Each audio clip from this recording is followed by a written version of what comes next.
નમસ્કાર વિદ્યાર્થી મિત્રો, આજના વિડીયોમાં આપણે ધોરણ 12 એસપીની અંદર પ્રકરણ નંબર 6 કંપનીની સભાઓમાં પ્રશ્ન નંબર 4ની ચર્ચા કરશું। આપણો પ્રશ્ન છે, ખાસ સભાના પ્રકારોની વિગતે સમજૂતી આપો, વિગતે ચર્ચા કરો। હવે અગાઉ પણ આપણે ચર્ચા કરી હતી અને બાબતો સમજાવી હતી કે કંપનીમાં વિવિધ પ્રકારની સભાઓનું આયોજન કરવામાં આવે છે। આ સભાના પ્રકારોમાં ચર્ચા કરી હતી કે શેર હોલ્ડરોની સભા, સંચાલકોની સભા અને ખાસ સભાઓની ચર્ચા કરી હતી। ત્યારે ખાસ સભાઓની અંદર એક બાબત તમે જોશો એટલે ખ્યાલ આવશે કે વર્ગ સભા, લેણદારોની સભા અને વિસર્જન સમયની સભા, 3 સભાઓની ચર્ચા કરી હતી। પરંતુ જ્યારે તમને અલગથી એક પ્રશ્ન પૂછાય કે ખાસ સભાના પ્રકારો વિગતે સમજાવો, તો તેવા સંજોગોમાં તમારે 4 પ્રકારની સભાઓની ચર્ચા કરવાની છે। વર્ગ સભાઓ, લેણદારોની સભા, ડિબેન્ચર હોલ્ડરોની સભા અને વિસર્જન સમયની સભાઓ। હવે આપણે શરૂઆત કરીએ તો પહેલો પ્રકાર છે વર્ગ સભાઓ।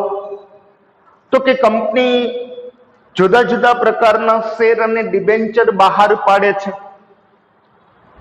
આપણને એ બાબતનો પણ ખ્યાલ છે, અગાઉ ચર્ચા કરી ગયા તેમ કે ભાઈ શેરમાં ઇક્વિટી શેર ઉપરાંત કંપની પ્રેફરન્સ શેર બહાર પાડે છે। પ્રેફરન્સ શેરમાં પણ જુદા જુદા પ્રકાર છે, 4 મુખ્ય પ્રકારો છે, એના 4 પેટા પ્રકારો છે।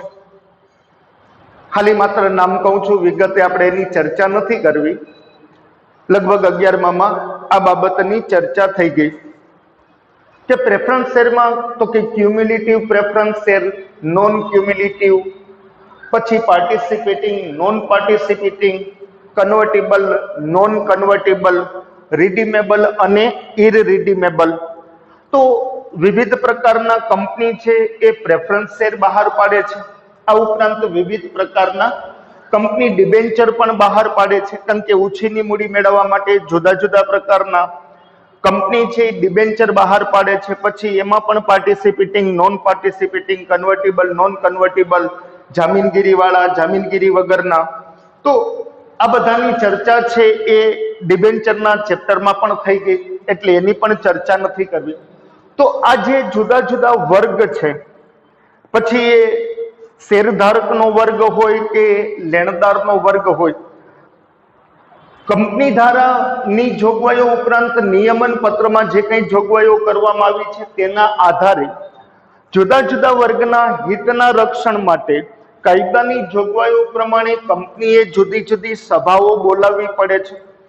જ્યારે આ જુદા જુદા વર્ગના હિતના રક્ષણ માટે કંપની જે કંઈ સભાઓ બોલાવે છે, આ સભાઓ જેવી કે સંચાલકોની સભા, ડિબેન્ચર હોલ્ડરોની સભા, પ્રેફરન્સ શેર હોલ્ડરોની સભા, લેણદારોની સભા, બાકી હપ્તા ભરવા પાત્ર હોય એવા શેર હોલ્ડરોની સભા, તો કંપની આ જુદા જુદા પ્રકારની સભાઓ બોલાવે છે અને કંપની દરેક પક્ષકારનું હિત જળવાય તે માટે કાયદાની જોગવાઈ પ્રમાણે આ સભા બોલાવે છે। હવે આ સભાની અંદર જે કંઈ કામગીરીઓ થાય છે એ અદાલતી કાર્યવાહીની જેમ જ ચાલે છે। ખાસ કરીને જે કંઈ ઠરાવ પસાર કરવામાં આવશે તે ખાસ પ્રકારના ઠરાવ પસાર કરી અને નિર્ણયો લેવામાં આવશે।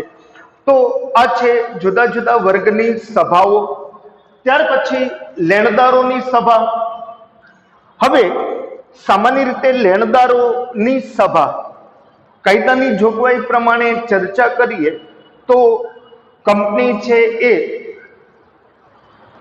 જ્યારે લેણદારો સાથે પતાવટ કરવા માંગતી હોય તો પતાવટના સંદર્ભમાં સામાન્ય રીતે લેણદારોની સભા છે કંપનીએ બોલાવવી પડે।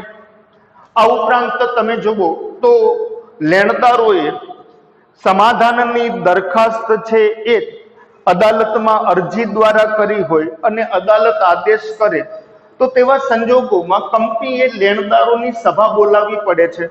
હવે જે આ લેણદારોની સભાની અંદર જે કંઈ કાર્યવાહી થાય છે અથવા તો જે કંઈ કામગીરી કરવામાં આવે છે એ કોર્ટની કામગીરી, જેને આપણે અદાલતની કામગીરી કહીએ, તો એ અદાલતી કાર્યવાહીની જેમ આ સભાની કાર્યવાહી ચાલે છે।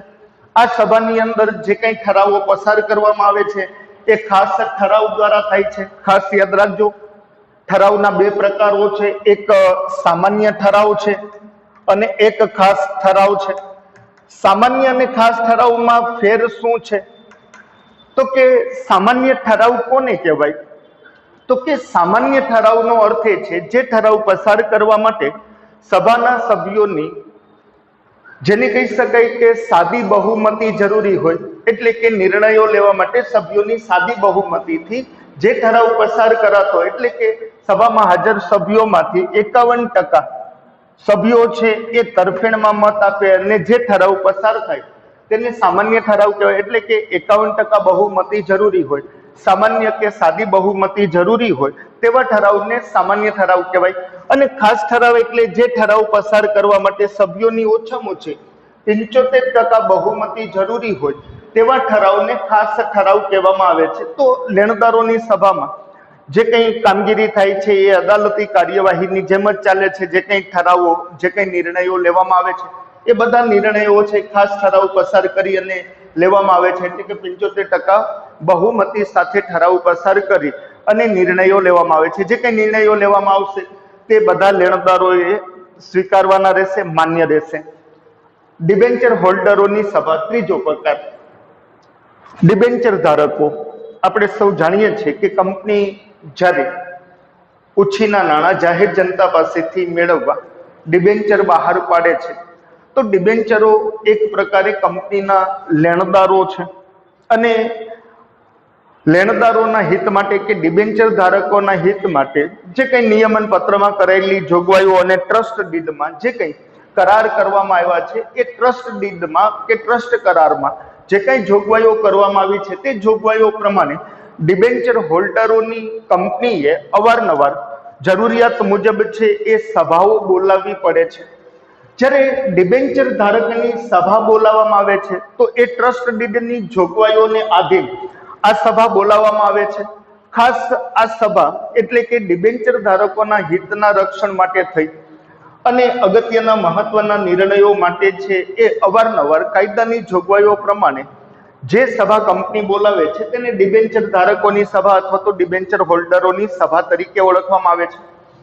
હવે પ્રશ્ન એ છે, આ જે કંઈ સભા બોલાવાય છે અથવા તો સભાની જે કંઈ કાર્યવાહી છે અને જે કંઈ સભાને લગતા જે કંઈ નીતિ નિયમો છે એ ટ્રસ્ટ ડીડની જે કંઈ જોગવાઈઓ છે તેને આધીન રહી અને કંપનીએ સભા બોલાવવાની હોય છે, કાર્યવાહી કરવાની હોય છે।